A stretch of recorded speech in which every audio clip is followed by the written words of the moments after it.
to our friends at Meany Hall at UW. We were so incredibly disappointed not to come see you, and we were really holding on to hope that we could actually make it, and before things closed down pretty quickly. We were all really disappointed not to come see you and play for you. We are now working to find the first possible date for us to return. And in the meantime, we've put together kind of a program. We've had the time to go over all of our video recordings and upload some of them to share with our audiences and reminisce. And actually, it's been a very introspective time. So we've picked together a program which is very typical for us. 3 pieces from 3 different periods, classical, romantic, and 20th century, that somehow maybe approach a common thread through different perspectives. So the first piece we picked is Mozart's D minor quartet. D minor is a very special key in music literature. It's a key that's usually used for requiems, very dramatic pieces, and this piece definitely captures the awesomeness of kind of in a religious way of like a Dies Irae, Judgment Day type of atmosphere. And I think that this piece definitely has a lot of parallels to Mozart's Requiem, as well as with many of his quartets, as well as parallels to Haydn's Fifth Quartets, which is in many ways similar, has many of the same ideas, compositional ideas. What I would like to say more about this piece, which is quite unique, is that, quartets during that time, until Beethoven's middle period, are usually written in groups. And in the group, usually groups of 6, but not entirely, there usually is a 1 minor quartet, which is kind of bizarre since half of the keys are minor, but composers really do keep the minor key for one piece. And what Mozart does here is kind of strange. It's almost like looking through going through the mirror in Alice in Wonderland, where everything is kind of inverted and sort of recognizable, but not really. So we have a first movement in minor, and then what we get is usually in a regular piece or a major piece is that the slow movement might be in a minor key.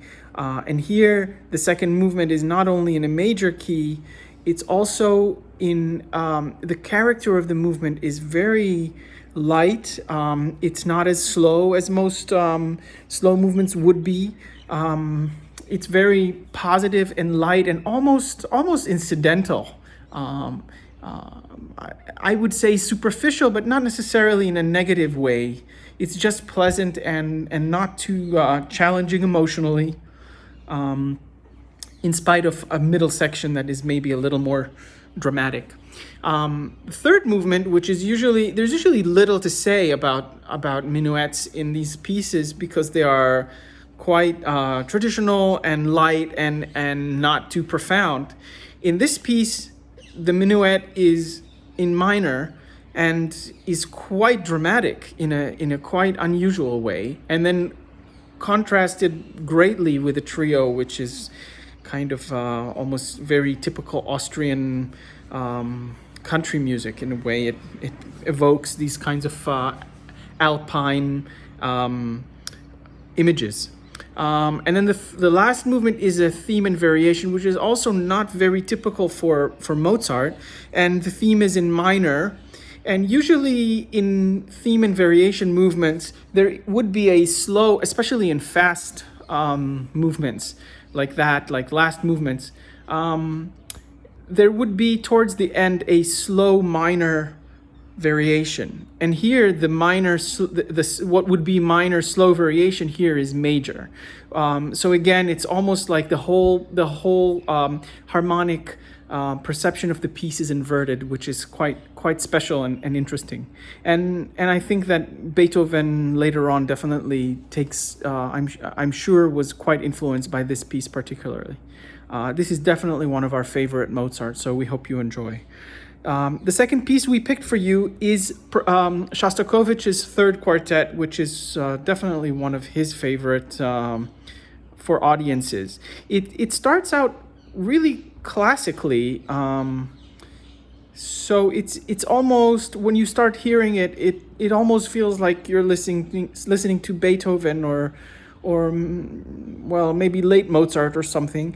But then the way Shostakovich does, there is this moment where in every melody or in every section of the piece, there is a moment where the music takes this bizarre turn and just goes off into really weird places. And I think this it's also a kind of a piece where we go into an alternate universe where there are always several things happening at the same time. The music might sound light and classical, but it's actually quite has this dark undertone, and there are these meditative moments where the first violin is ruminating or just kind of almost improvisational kind of chanting. And those also seem to me, at least, to be something from a parallel universe, not something that we experience every day. And to end the program, we picked Brahms's Second Quartet, which is, again, one of our favorites. And I think that here, what is interesting about Brahms is perhaps the way he captures, and this is similar to Shostakovich maybe, who expresses a lot, but under the surface, because maybe he was not allowed or could not feel free to express what he wanted. Maybe Brahms, in a way, also has this very rich emotional world, but most of these emotions are expressed inwards. And a lot of the conflict in the music is perhaps an inner conflict. And the moments where emotion actually breaks out are actually quite rare, and most of the emotion is inwards.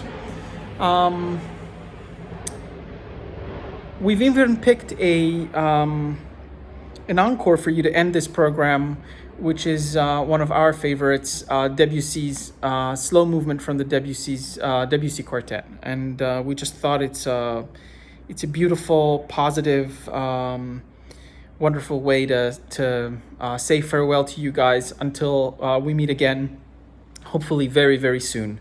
And in the meantime, we wish you all the best of health, and goodbye from Tel Aviv. Bye-bye.